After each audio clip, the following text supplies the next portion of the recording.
When the risen Jesus appeared to the apostles that first Easter Sunday, he greeted them by saying, "Peace be with you." And then he repeated that greeting. He said again, "Peace be with you." And the next Sunday, when he appeared to them, what does he say? "Peace be with you." Kind of important, I think. How much the world now desperately needs the peace of the risen Lord. The recent combat initiated by Israel and the United States against Iran has brought the world to the brink of disaster. And maybe your life hasn't changed so much just yet. Maybe you're paying a little bit more for gas. But there are real dangers here of worldwide economic effects and other effects. At this moment, the warring parties are in a moment of ceasefire, but prospects for a real resolution don't seem very hopeful. As we process what is happening, it would be good to review the Catholic teaching about war and peace, which we call the just war doctrine. The principles are kind of simple and straightforward. First, a war must only be fought for a just cause, that is, to respond to aggression that is lasting, grave, and certain. Second, force must be a last resort, only used after diplomacy has been exhausted and shown to be ineffective. Third, there must be serious prospects for success in waging a war.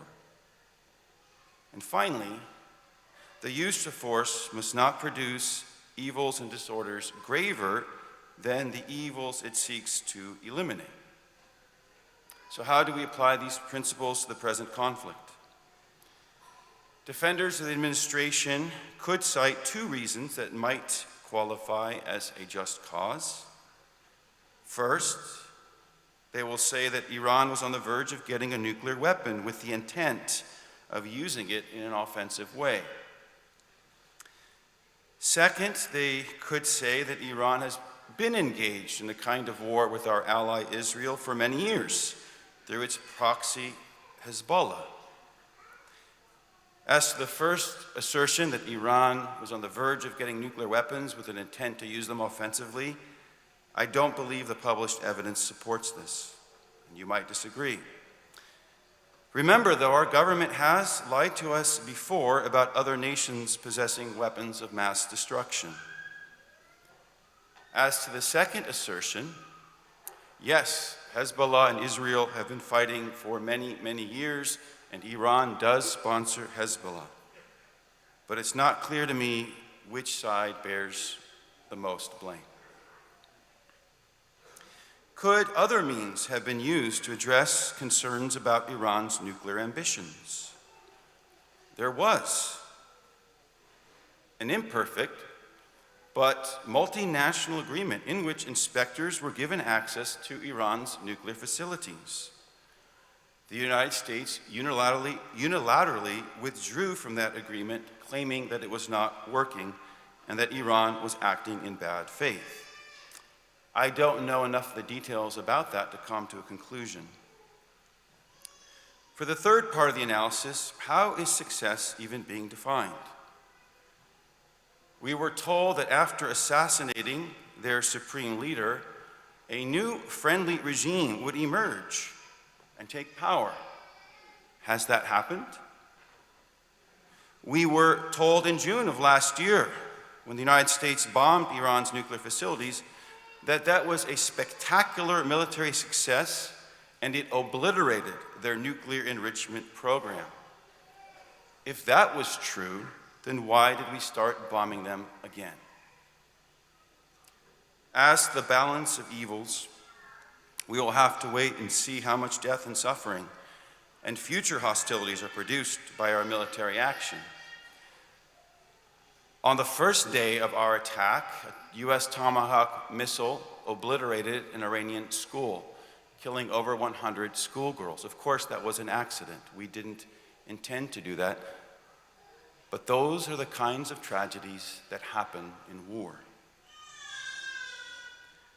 Now, again, you are free to disagree, but I believe that our nation, our government, is waging an unjust war, and it would not be the first time.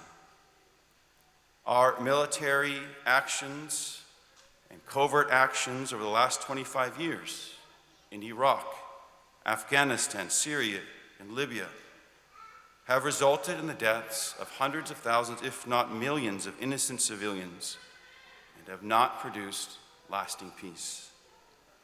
And I say this as a convert. I supported the 2003 invasion of Iraq. Someone I should have listened to back then spoke out against it. His name was John Paul II. He repeatedly urged the leaders of Western nations not to attack Iraq. He was skeptical of the claims of the weapons of mass destruction, but he believed that diplomacy was the path that should have been taken and continued. Pope St. John Paul II called for a global day of fasting and prayer to avoid that war. When the U.S. easily conquered Iraq, toppling its government, and then eventually captured Saddam Hussein, I believed that the people of Iraq would be able to live in peace with other nations and enjoy freedom and prosperity for themselves. What a fool I was. Over the years, destabilizing Iraq resulted in much bloodshed and suffering for the people there, with spillover effects in other countries. Many of our men and women, maybe some of you, bravely served in the Middle East, but you all know people who are still suffering from their time in service. Not only physical injuries, but it's estimated that over 140,000 U.S. veterans of those wars have died by suicide, which is a rate more than double the civilian population. Have we learned anything? Besides the moral calculus to go to war or not, the Church provides an ethical framework for how to fight. That is, what can and cannot rightfully be done during the course of a war. Non-combatant civilians may never be targeted. It is morally prohibited to directly target infrastructure in which the civilian population depends for survival, such as water systems and power grids, and hospitals and schools. I have, as I've gotten older, become deeply cynical about government leaders. Everywhere, all of them. They lie frequently, pursue power and money, and are astoundingly incompetent. But I was profoundly scandalized by what the President communicated last Sunday on Easter. What he posted on social media, I'll have to edit. Quote, Tuesday will be power plant day and bridge day, all wrapped up in one in Iran. There will be nothing like it. Open the bleepin' straight, you crazy bleeps, or you'll be living in hell. Just watch. Praise be Allah, end quote. Now, someone shared this with me on Easter Sunday, but I was so full of joy over Easter, I kind of set it aside. But I've begun to reflect on it and further things that the President said in the following days. That he was going to bomb Iran back to the Stone Age, where they, quote, belong. That if they don't make a deal, their whole civilization would end. This is abhorrent behavior and should be universally condemned. Similar rhetoric has been used in the past to condition people to commit genocide.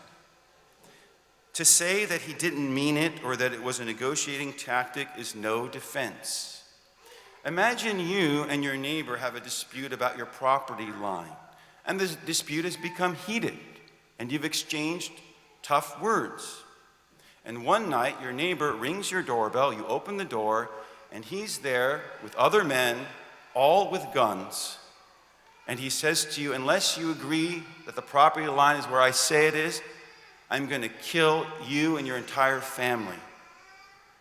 Is that an acceptable negotiating tactic? Please pray for peace. Consider contacting your elected representatives and urge them to do all they can for peace. I assure you, the makers of weapons talk to them on a regular basis about the profitable business of war. When I wrote this homily, with its appeal to both pray and reach out to our representatives, I was not yet aware that Pope Leo and the U.S. bishops have asked for the same things, to pray and to contact our representatives. The risen Jesus is in our midst, offering us divine mercy, saying to us, "Peace be with you." Let us receive that peace and be agents of that peace in our nation and in the world.